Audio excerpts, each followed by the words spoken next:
Hello tout le monde, c'est Yumi. Aujourd'hui on se retrouve pour une nouvelle vidéo. Si vous êtes ici, ça veut dire que vous faites partie de la Yum Nation. Donc je vous invite à lâcher un petit like, un commentaire et puis à regarder la vidéo dans son intégralité. Donc aujourd'hui on a une FAQ. Donc en gros, qu'est-ce que j'ai fait? J'ai envoyé des messages aux gens qui sont abonnés sur Messenger. Et en fait ils ont pu me poser leurs questions et j'en ai sélectionné une partie. Malheureusement je ne peux pas répondre à tout le monde. J'avais envie justement de faire cette FAQ pour répondre à toutes les questions que je reçois sur Facebook.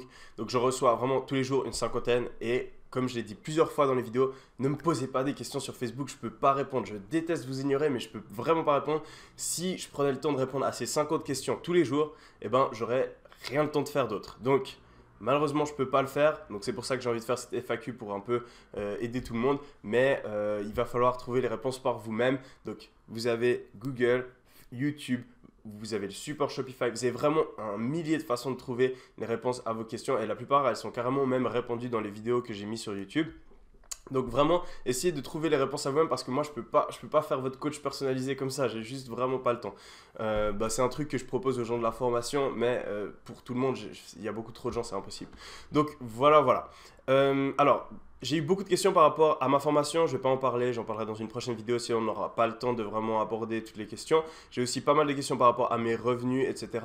Donc ça, je vais faire une vidéo exprès pour ça, parce que récemment, il y a beaucoup de gens qui ont commencé à connaître ma chaîne et ils n'ont pas vu les anciennes vidéos, donc ils n'ont pas vu à quel point j'ai prouvé mes chiffres, j'ai tout montré comment j'ai fait. J'ai même une série sur YouTube où je montre exactement comment je crée la boutique. Dans le premier épisode, je suis en train de réactualiser tout, je vous montre tous les... Bref, il y a des gens qui croient que je suis un arnaqueur. Je vais faire une vidéo pour justifier tout ça. Si vous avez envie d'avoir la réponse maintenant, vous avez juste à aller regarder mes anciennes vidéos. J'ai prouvé mes chiffres encore et encore et encore. Et donc voilà, je ferai cette vidéo. Comme ça, toutes les critiques que j'ai reçues, tous les trucs qui étaient faux, etc.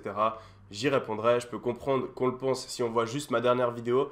Mais si vous ayez l'effort de regarder un peu toute ma chaîne, vous verrez que cette chaîne, c'est pas une chaîne d'arnaqueur. C'est des vrais conseils donnés par une personne qui a vraiment réussi sur Shopify. Et puis, je suis vraiment pas là pour vous arnaquer. Donc voilà. On va commencer sans tarder la FAQ. Donc première question, est-ce que je conseille de vendre aux US ou en France? Donc, alors, c'est un petit peu différent. Si vous allez aux US, ça va être plus dur pour commencer parce que, par exemple, avec Facebook, vous avez tellement de personnes qui utilisent les pubs Facebook que le marché, les pubs sont assez chères. Donc c'est dur pour commencer.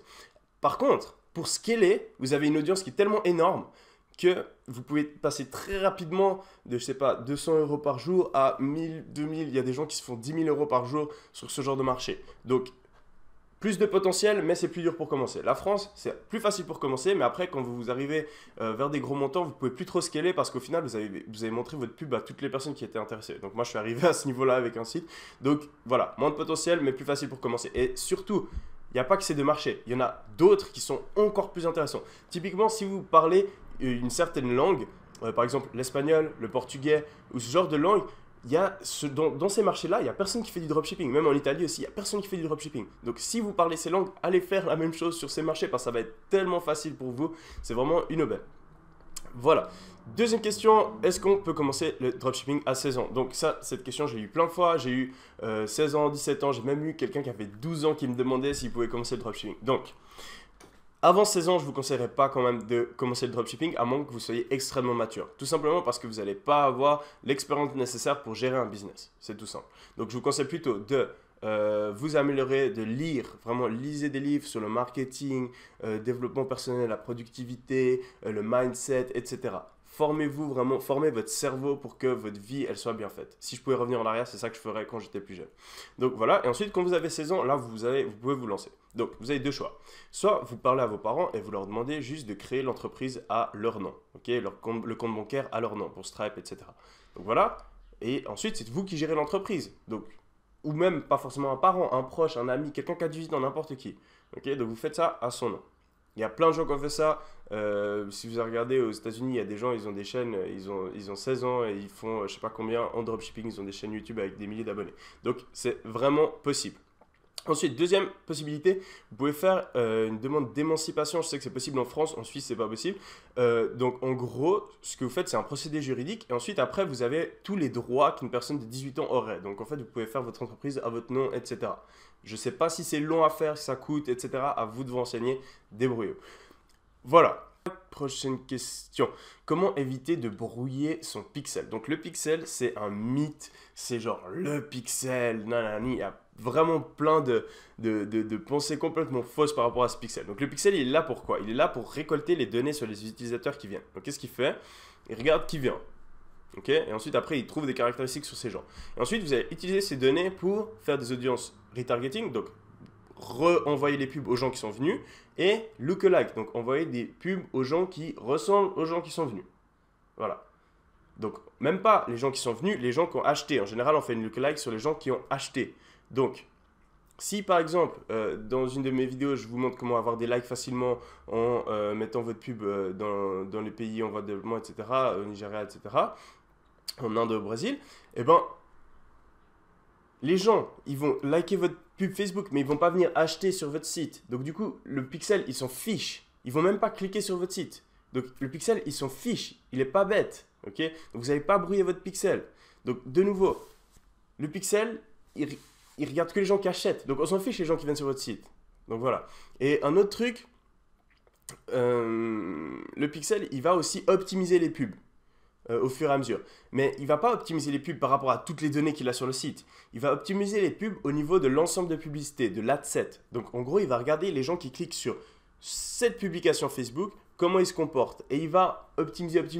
C'est pour ça que vous pouvez avoir un site généraliste. Parce que le pixel, il va pouvoir faire la différence entre les gens qui viennent de votre pub pour vendre, je sais pas, les montres pour femmes et de votre pub qui vend les montres pour hommes. Et après, il ne va pas commencer à proposer les montres pour femmes à des hommes. Il est intelligent le pixel, donc ne vous inquiétez pas, vous n'allez pas le brouiller, enfin c'est vraiment un mythe ça, donc ne vous inquiétez pas au niveau du pixel. Voilà, ensuite, est-ce que tout se vend avec un bon marketing? Alors, bon ok, il a dit restons réalistes, mais oui et non. Il y a des produits, enfin, j'ai envie de dire oui, franchement, j'ai envie de dire oui. En tout cas, dans toutes les niches, avec un bon marketing, ça se vend, sûr et certain. Maintenant, tous les produits, si vous avez, je sais pas, si vous essayez de vendre, mais même une machine à écrire, vous pourrez la vendre. Genre, franchement, 90% c'est le marketing, c'est pas le produit. Mais bon, si vous avez un produit, un bon produit, ça va être beaucoup plus facile de le vendre. Mais imaginons, j'ai envie de vendre une fourchette, ok? Donc, à premier abord, une fourchette impossible de vendre. Si vous faites un monstre marketing, donc votre fourchette, elle a été utilisée par Kylie Jenner, voilà. Est-ce que vous pensez que cette fourchette, on peut la vendre?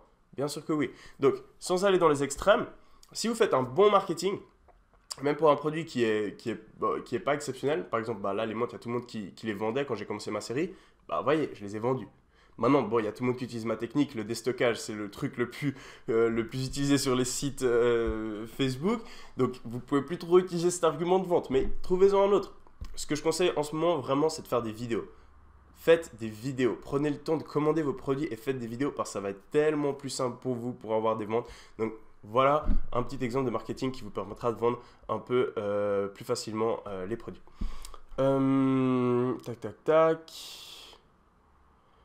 Voilà, ok, donc là j'ai eu plein de questions par rapport à moi personnellement, donc je vais vous faire un petit peu un récap une petite biographie vite fait. Donc en gros, ok, je suis suisse, je suis né en Suisse, voilà.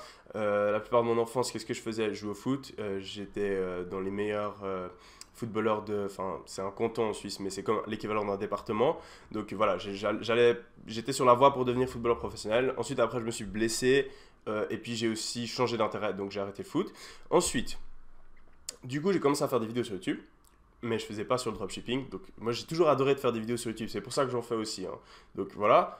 Et je faisais des vidéos sur le montage vidéo, donc je faisais du montage vidéo, etc.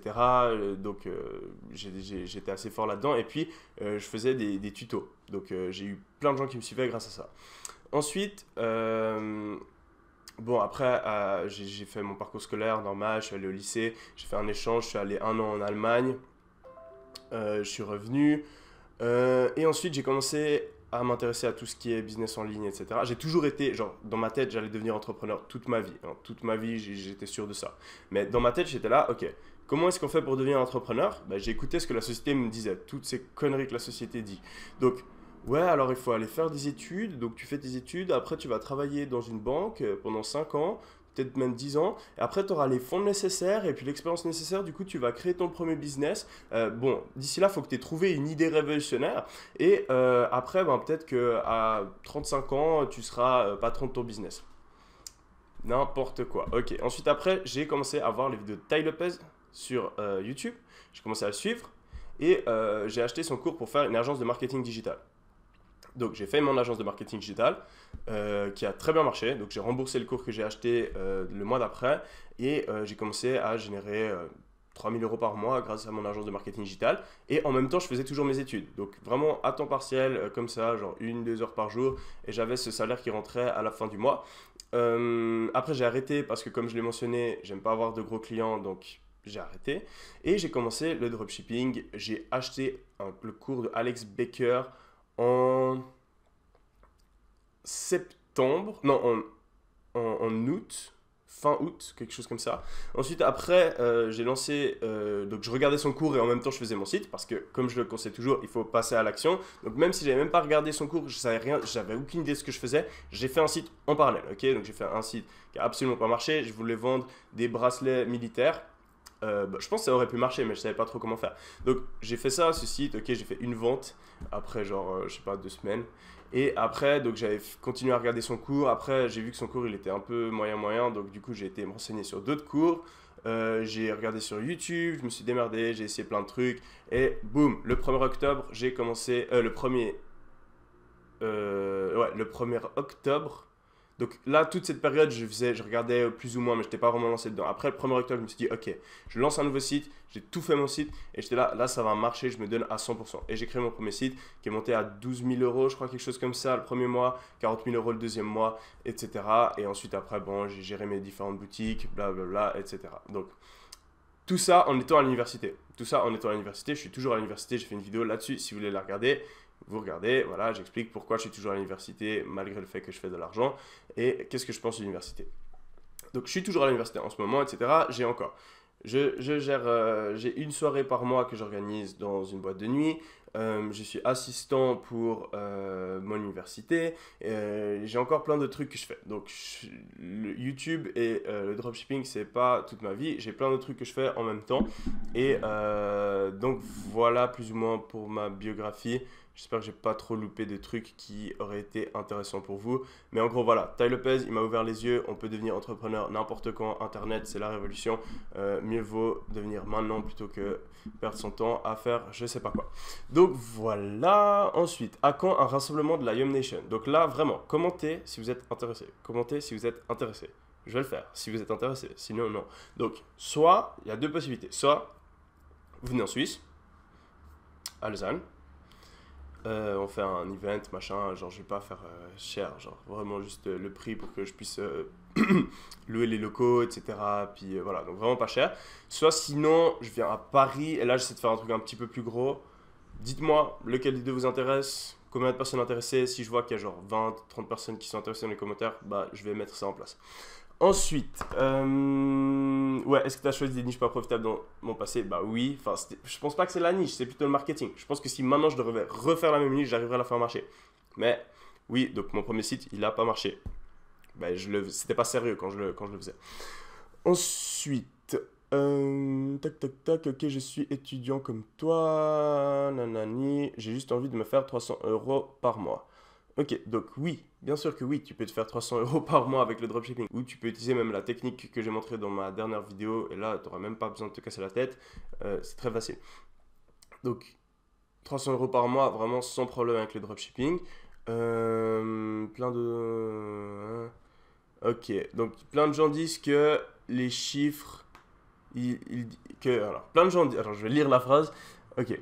Plein d'auto-entrepreneurs font énormément d'argent, la plupart sont critiqués comme quoi ils sont faux, ils abusent les gens naïfs pour se faire de l'argent. Personnellement, je n'ai pas d'avis sur ceci qu'on continue. Ok, donc comme je l'ai dit, vidéo ce week-end ou je sais pas trop quand, mais ça va venir par rapport à moi, etc. Mais en gros, ce que j'ai envie de dire, c'est que c'est pas parce que c'est des chiffres qui sont hyper élevés que c'est faux.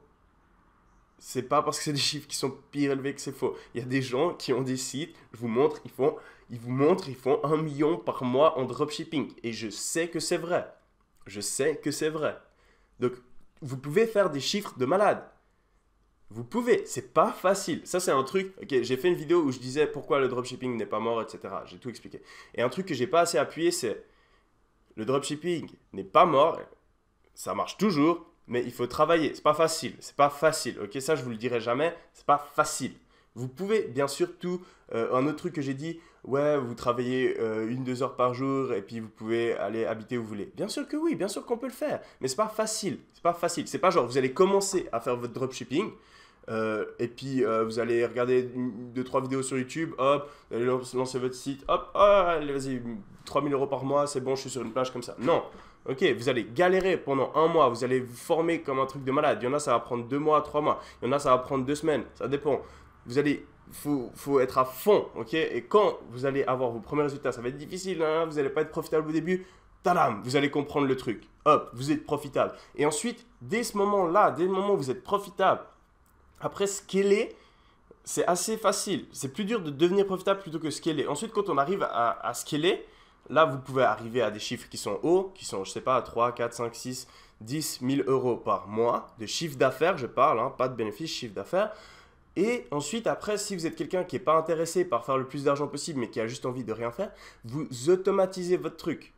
Donc, vous trouvez des gens qui travaillent pour vous, et ensuite, après, vous vous relaxez. Mais c'est pas je commence, je suis tranquille et à 1 heure, 2 heures par jour, après j'arrive à 3 000 €. Non.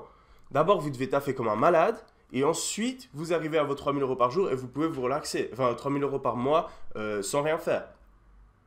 Ça, c'est très possible. C'est très possible de taffer 30 minutes par jour et d'avoir 3 000 € par mois qui rentrent. Bien sûr que oui. Et ça, il y a plein de gens qui l'ont pas compris dans ma dernière vidéo. Je dis pas que c'est... Je l'ai déjà dit 40 fois, mais j'ai vraiment envie d'appuyer là-dessus. C'est pas facile, c'est pas facile. Mais vous pouvez vraiment arriver à genre... Il y a des gens qui se font 1 million par mois en dropshipping, c'est vrai. Il y a des gens qui se font 10 000 € par mois sans rien faire, c'est vrai. Mais ils sont travaillés pour le faire. Et ensuite, quand on a l'expérience, l'expertise, etc., là, on a moins besoin de travailler. Mais il ne faut pas se dire, ok, j'ai envie de devenir dropshipper. Pourquoi? Parce que j'ai envie de travailler 1 heure par jour et puis rien faire. Et puis je ne vais jamais passer à l'action et travailler comme un malade. J'ai juste envie de travailler 1 heure par jour et puis hop, il y a l'argent qui vient. Non, d'abord, vous devez faire les efforts et ensuite, après, vous pourrez arriver à cette situation-là. Ok. Tac, tac, tac. Combien d'influenceurs est-ce que je contacte pour avoir un retour positif? Ça aussi, pas mal de gens, ils ont dit ouais, ça marche pas ta formation, moi j'envoie des emails, les influenceurs me répondent pas. Bien sûr, les influenceurs, ils n'ont pas que ça à faire de vous répondre, hein. Il faut contacter des dizaines, des dizaines, des dizaines, des dizaines et des dizaines d'influenceurs. Et ensuite, après, vous allez avoir des gens qui vous répondent. Il y a des gens, ce sera les prix trop élevés. Il y a des gens, vous n'allez pas réussir à trouver une entente avec eux. Et vous allez trouver, je sais pas, pour chaque 50 influenceurs que vous contactez, une personne qui vous fait votre promotion et ça marche. Et vous faites 2 000, 3 000 €. Et puis si vous avez de la chance, vous faites 10 000 € de vente. Et après, c'est bon. Mais il ne faut pas vous dire que tous les influenceurs vont répondre. Non. Il ne faut pas vous dire que tous les influenceurs vont vous donner des prix bon marché et puis qu'ils vont avoir un taux d'engagement extraordinaire et un nombre de vues incroyable. Non. Il faut trouver le bon influenceur et ça prend du temps. Ça prend du temps. Donc voilà, j'espère que cette vidéo vous aura plu. J'ai fait une quinzaine de questions, je pense une douzaine, une quinzaine. Donc n'oubliez pas de mettre un like et de commenter. Hashtag #Domination si vous ne savez pas quoi faire. Et puis j'espère que cette vidéo vous a plu et on se retrouve ce week-end pour une prochaine vidéo. C'était Yomi, allez.